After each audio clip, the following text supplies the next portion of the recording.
Tenemos el impuesto de alcabalas, que ya les dije que eran las alcabalas. Este impuesto sí refleja que hay mucha más actividad económica, también creció mucho a finales del 18, estoy hablando más o menos entre 1760 y 1790, creció muchísimo y sí refleja una mayor actividad económica porque es un impuesto que se cobra a la actividad comercial. Entonces, entre más actividad comercial hay, pues obviamente más alcabalas se cobra. Ahora, una cosa que es importante imaginar es cómo vivía la gente en aquella época. En España tenía,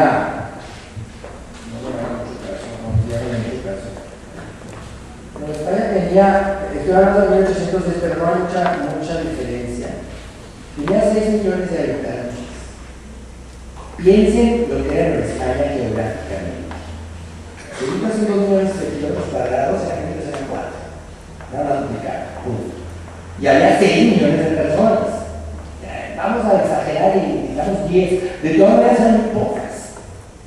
Pues obviamente, ¿qué hacía una persona que vivía en un rancho situado entre Monterrey y Linares, Nuevo León? ¿Qué hacía para vivir?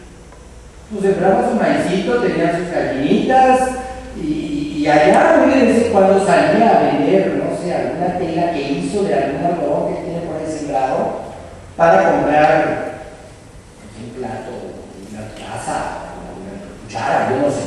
O sea, cosas que no puede producir. Pero así vivían la mayoría de la gente. Era una economía natural. No se necesitaba de dinero. O si se necesitaba del dinero, pues se fabricaba una tela y se daba una tela a cambio de una gallina. Un pedazo de tela a cambio de una gallina joven. Y había que cuidarla para que no se muera. Pero bueno, claro de que todos estos intercambios, ya más de economía mercantil, se empezaron a dar cada vez más intensamente en España, sobre todo en el centro de la Nueva España. Esto habla de una economía que está moviéndose, que existe. No, esto era de gente que agarraba lo que producía y se lo llevaba para venderlo y comprar otras cosas y así, usadas o nuevas, pero así, importadas o nacionales, pero así. Entonces, tenemos un aumento en la demanda. Esto permite a nuestros cobradores de impuestos, me refiero a las autoridades, obviamente, aplicar nuevas políticas fiscales. Pues bien fácil, ya le pegaron a la lotería.